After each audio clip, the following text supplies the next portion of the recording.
আসসালামু আলাইকুম। আজকের পর্ব দেখার জন্য সবাইকে ওয়েলকাম জানাচ্ছি।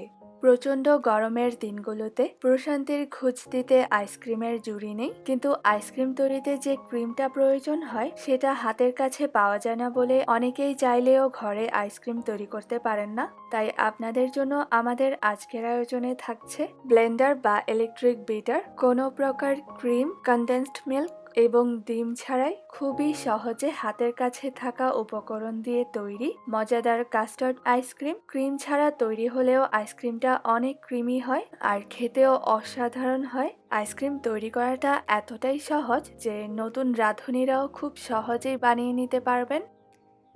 আইসক্রিম তৈরির জন্য প্রথমেই একটা কাস্টার্ড মিক্স তৈরি করব। এর জন্য একটি বোলে নিয়ে নিচ্ছি 4 টেবিল চামচ custard powder, yellow food colour দিয়ে দিচ্ছি 1/4 চা চামচ, আপনারা চাইলে এটা ছাড়াও তৈরি করতে পারেন। কর্নফ্লাওয়ার দিয়ে দিচ্ছি 4 টেবিল চামচ, তাহলে মিশ্রণটা অনেক বেশি ঘন হবে আর তখন আইসক্রিমের টেক্সচারটাও ক্রিমি হবে।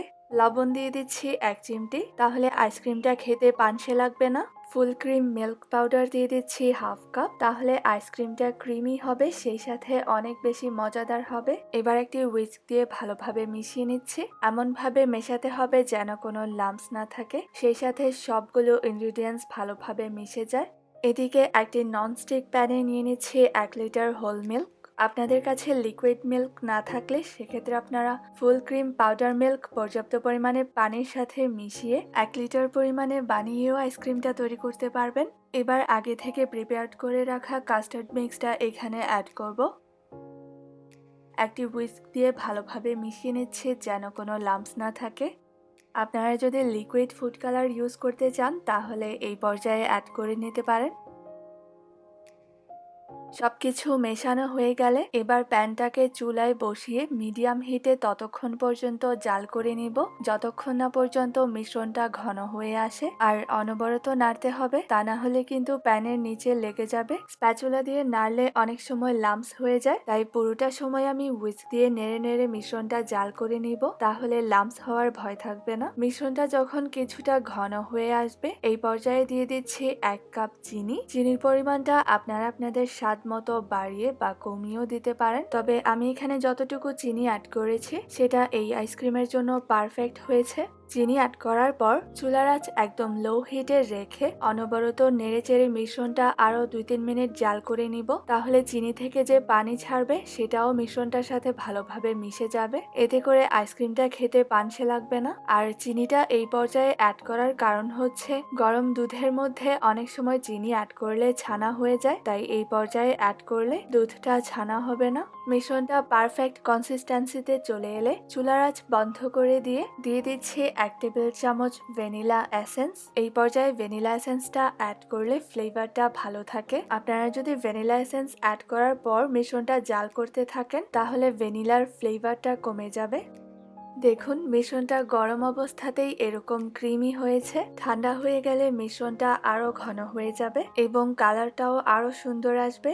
মিশ্রণটা চুলা থেকে নামানোর পর এভাবে কিছুক্ষণ পরপর নেড়ে নেড়ে মিশ্রণটা ঠান্ডা করে নিব, এতে করে মিশ্রণটার উপরের দিকটা জমাট বেঁধে যাবে না। আইসক্রিম বানানোর জন্য আমি একটা এয়ারটাইট বক্স নিয়েছি। এবার ঠান্ডা হয়ে যাওয়া কাস্টার্ড মিশ্রণটা একটু নেড়ে মিশিয়ে নিয়ে এরপর আমি বক্সে ঢেলে নিচ্ছি।